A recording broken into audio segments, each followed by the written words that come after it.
Finding our faith, it's a journey.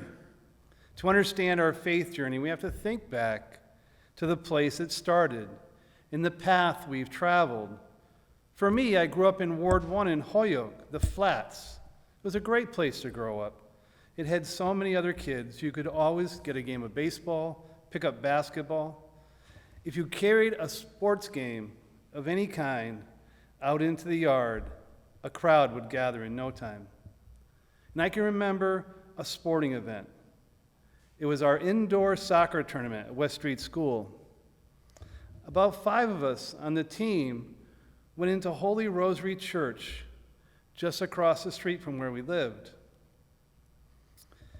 And we had a big game coming up against the 6th graders. It was the championship game of the tournament. Now, we went into Holy Rosary. It was very dark. Only the lights from the candles at the various devotional shrines around the church illuminated the areas. So we went over to one of them, and I followed the lead of one of the other boys as he knelt down in front of the statue. I did the same. It felt strange in the dark church, so very quiet. Now this group of 5th graders, all alone, asking for help in our big game. Now this was the first time I ever prayed in a Catholic church. And I have come to believe this was the start of my faith journey, because in that quiet moment in the Holy Rosary, something stirred inside me in that dark church that day. I'm a very slow learner, though, because it took another 29 years before I converted and was baptized into Christ. It was a long and windy road that led me to be in relationship with Jesus. The fact that the underdog 5th graders beat the 6th graders has always stuck with me. Was it divine intervention? Those 5th grade boys sure thought so. It was a gift, and a seed had been planted. What is your faith journey? How do you come to celebrate this beautiful liturgy of our Catholic faith? Think about your journey. We hear in the readings from Kings how the woman could recognize that Elijah was a holy man of God. She could actually see his holiness.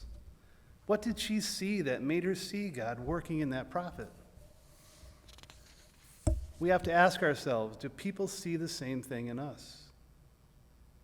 She showed us how we should receive a holy person of God, offering hospitality and a place to lay his head. Do we do the same? I would say this woman was a holy woman. Eliza is so connected to God that he's able to have God's grace pour out onto this woman, and he prophesies that she will have a son by next year. He's truly connected to God and works with God. How can we get so connected to God that his grace and his love can flow through us to others and be a blessing to everyone we encounter on our journey? Now, Paul tells us we grow close to God, so close that we're able to join in the flow of his grace. I call it, and I've heard it called and read a book about it, it's called a divine dance of being connected to our God. I can remember being baptized many years after that visit to Holy Rosary. I was baptized at St. Patrick's Church in South Hadley, standing in front of my own 2 children who were the altar servers, my family and friends.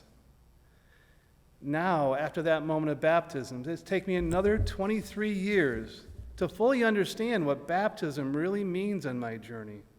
And that brings you up to date on my faith journey. What is your faith journey? What does your baptism mean to you? Do we really grasp that we died at our baptism, died to the world, died to sin, and we rose as a brand new creature, a spiritual being connected in a deep way to the Father, Son, and Holy Spirit? We are all disciples on our journey of faith, our journey back to God. This week, the gospel from Matthew is about the cost of that discipleship, the cost of that journey, the cost of our baptism into this beautiful journey of faith that we celebrate and share each week.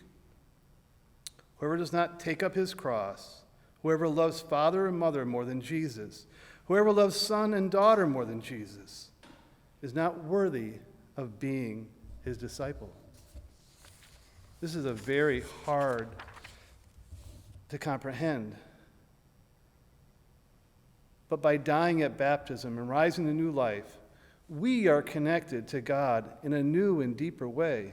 By making our relationship with that beautiful Trinitarian God and joining in divine relationship, it will give us the flow of grace that will make every relationship we have stronger and more alive with God's love.